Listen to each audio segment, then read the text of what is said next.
Ahojte, ja vás vítam pri ďalšom videu a dnešné video bude úplne trošku odlišné od tých, ktoré natáčam, pretože tu nebudem mať teraz modely, ale ja som si kúpil totižto 3D tlačiareň od výrobcu Bambulab a začal som trošku experimentovať a začal som tlačiť takéto krabičky na modely v mierke 1:64, to znamená všetky angličáky ako sú Hot Wheels, Matchbox, Mini GT, Majorette a všetky tie značky, ktoré robia tieto malé modely, pretože ako zberateľ mám stále málo miesta, no a chcel som si tie modely vystaviť či už na nejakú poličku alebo aj na nejakú stenu a spraviť si takúto krásnu vitrínku.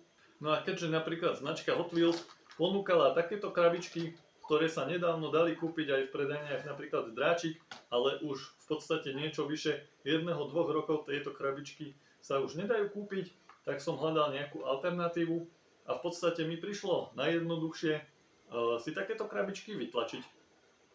No a keďže sa trošku venujem aj tomu modelovaniu, skúšal som nejaké 3D programy, no a podarilo sa mi teda vytvoriť prvý takýto dizajn krabičiek, čiže tie krabičky sa normálne takto do seba dajú zapájať, sú modulárne, to znamená, že tie krabičky môžete do seba zapájať či už takto na výšku, na preskačku, alebo proste zľava, alebo sprava, to je úplne jedno. Tie krabičky sa vždy do seba dajú zapojiť. No a zatiaľ mám vyrobené také 3 dizajny. Jeden dizajn je vlastne takáto prázdna krabička.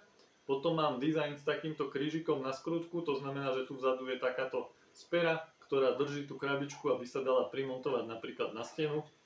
No a potom mám dizajn krabičky, ktorá je teda takáto väčšia. To je vlastne 4x1, to znamená, že sú tam 4 takéto krabičky akoby v kope. No a aj tento dizajn tejto krabičky sa dá samozrejme pripojiť k týmto, ktoré sú takto vytlačené teda z jedného kusu. Čiže tie krabičky sa dajú takto krásne do seba napájať, no a môžete si spraviť teda takú nekonečnú stenu.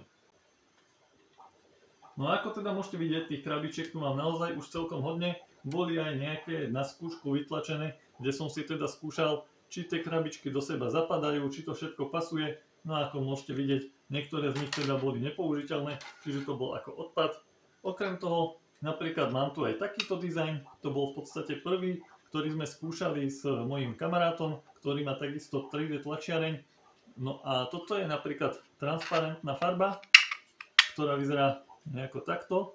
No a tu sme skúšali nejaké rôzne tvári, nejaký rôzny dizajn, takisto dizajn tohto zadného spevnenia na tú skrutku. Čiže toto bol napríklad prvý taký vzor, ktorý sa nám podarilo vytlačiť. Potom tu bol takýto dizajn, tieto krabičky boli už teda trošku jednoduchšie, boli to už také hotové kusy, ktoré pekne do seba zapádali. Takisto tu na vzadu môžete vidieť takúto speru a v strede bola dierka na skrutku. No a tieto krabičky sa do seba zapájali už s takýmto spojom, ktorý bol takisto vytlačený na 3D tlačiarni. Ako môžete vidieť, je to vlastne samostatný kus, samostatná takáto spojka, ktorá sa dala takto vložiť do tých krabičiek. No a ja som potom vlastne tento dizajn vylepšil, alebo teda spravil som z neho jeden a finálny produkt vyzerá nejako takto. Čiže celá krabička je ako jeden kus a z troch strán sú takéto vyčnelky, no a zase naopak na druhej strane sú takéto zarážky, aby tá krabička pekne do seba zapádala. No a napríklad tu na dole môžete vidieť aj takéto drážky, kde si môžete vlastne zachytiť koliesko toho auta, aby sa tam vlastne nehýbalo.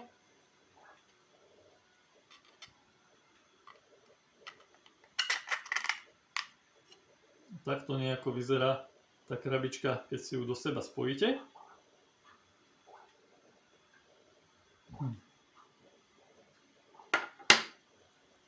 Toto je napríklad ten dizajn, ktorý mám. Nazval som ho 4x1, pretože tu sú vlastne 4 krabičky takto v kope.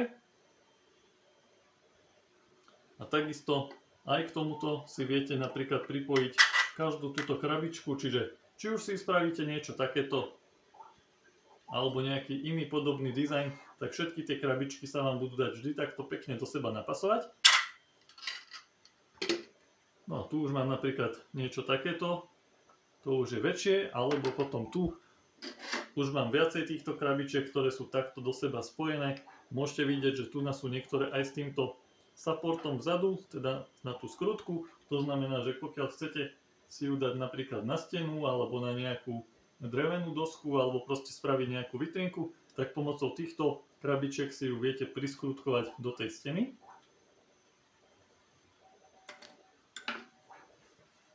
No a rozmer tých krabičiek je teda tak spravený, aby ste si tam mohli vložiť klasické autíčko, napríklad Hot Wheels, Matchbox alebo od iného výrobcu. Ale vôjde tam napríklad aj celá takáto krabička s modelom Matchbox.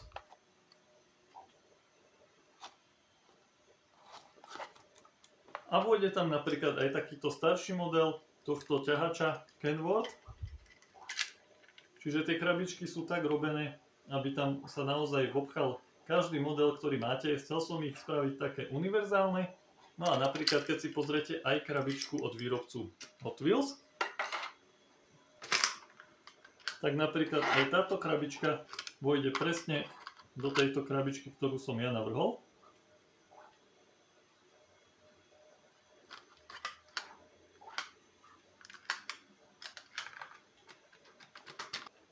No a toto video som natáčal hlavne preto, lebo som chcel teda tieto krabičky ďalej ponúkať aj zberateľom, či už na Facebooku, alebo na nejakých iných zberateľských skupinách. Začal som teda aj nejakými inzerátmi na bazoši, čiže môžete tam nájsť aj tieto krabičky. Pokiaľ ste zberateľ a máte záujem vyskúšať si práve tieto krabičky odo mňa, môžete mi napísať správu, môžete mi napísať komentár, môžete mi napísať na moju e-mailovú stránku a nejako sa spoločne dohodneme. Samozrejme viem tam dať aj nejakú množstevnú zľavu a také klasické veci. Ja dúfam, že sa vám tieto krabičky páčia, ja ich ešte budem určite možno aj postupne upravovať. Rozmýšľal som aj nad tým, ako ešte zlepšiť ten dizajn, po prípade, či by sa tam dali spraviť nejaké takéto presvitné dvierka proti prachu, aj keď je to trošku zložitejšie, lebo s tou 3D tlačiarnou sa ešte len učím pracovať a tie priesvitné náplne, tie filamenty ešte nie sú vlastne tak kvalitné, že by sa z nich dali spraviť takéto výtisky, ako sú napríklad tieto odliadky, ktoré sú vlastne číre a ten model je pekne vidieť. Takže uvidím, ako sa mi teda podarí ďalej s týmito krabičkami popasovať. No a ak sa vám toto video páčilo, budem opäť rád, ak tam dáte nejaký ten like, napíšete aj nejaký ten komentár, no a zatiaľ sa s vami lúčim a prajem vám pekný deň. Čaute.